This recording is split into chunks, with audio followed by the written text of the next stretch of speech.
Let's chat some 5v12 upsets. Which ones are you guys eyeballing? Which ones do you think have the best chance of an upset? Let's hear your thoughts. So I only 512 I have is probably not the most popular one. I have Grand Canyon advancing over St. Mary's.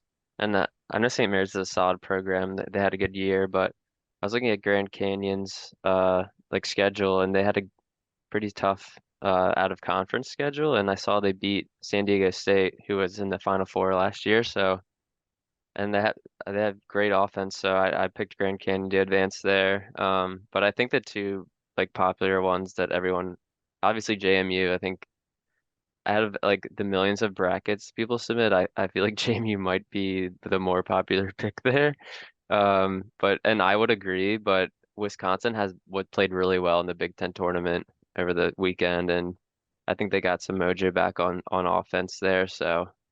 I'm just gonna, and there was no 5-12 upsets last year, fun fact. So I'm just gonna keep Wisconsin there. Um, and then I think the third one is McNeese. A lot of people are gonna have them just on the amount of wins they have. But like I said, marked few in March. I gotta go with the Zags there. Yeah, I mean, I'll start on JMU. I said the same exact thing. As soon as they won the conference, I texted every group chat I was in and I said, every person will be taking JMU no matter what.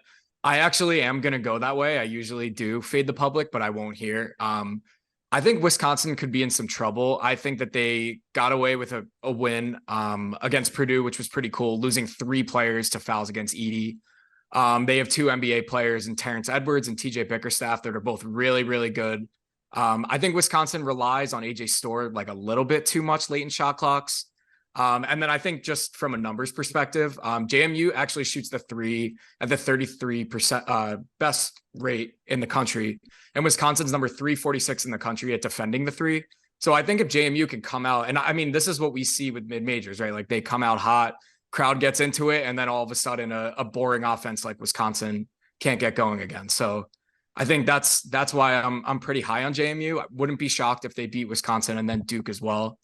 And then just to touch on McNeese, Will Wade is their coach, who used to coach VCU and LSU, proven college basketball winner. Even though he did some pretty shady shit, but they do have a point guard named Shahade Wells, who's from TCU, really really good player. I think they're a really good program, and it's a really cool story for a guy like that, but again, it's Gonzaga coming on late. I mean, McNeese is going to try and run with Gonzaga, and nobody does well doing that. So I think if you can't slow Gonzaga down, you don't really have a shot of beating them right now. So I'm going to go with JMU as my big one, but I still wouldn't be shocked if McNeese got it done.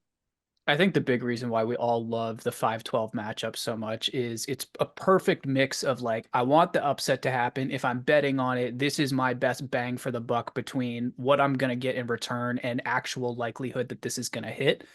That JMU game is so interesting. You know, Corey, you talk about them going up against a team with a lackluster offense and terrible at defending the three like Wisconsin. And just the fact that Big Ten teams are known to not do well for like the past 10 years in this tournament. JMU in like their second game of the year beat Michigan State already once. So they've proven that they can beat Big Ten teams. I think they can handle Wisconsin no problem. Yeah, totally. And I think when you guys asked us to look at 5-12, I ended up picking 2 13s, which was crazy. And as we were going through, I realized that I'll probably change this up like 4 more times before I submit. But yeah, I think that the teams within like 3 to 6 are a lot closer than we think. Like the 4 and 5 seeds aren't that much further apart. So I think that the 4s and 5s actually got pretty tough draws this year. In a pretty crazy automatic bid season that we had this year. That's a good point. 1-5-12 we haven't talked much about. I know we said it in the overview that it's probably not going to happen for the upset, but wasn't UAB a team that won some games they weren't supposed to, either last year or the year before or something like that? Does anyone remember something like that, or am I making shit up here? I just know Jelly Walker was Barstool's favorite player ever, so he's the one that I remember. Yeah. I don't know if they made any noise in the tournament last year, though, if that's what you're referencing.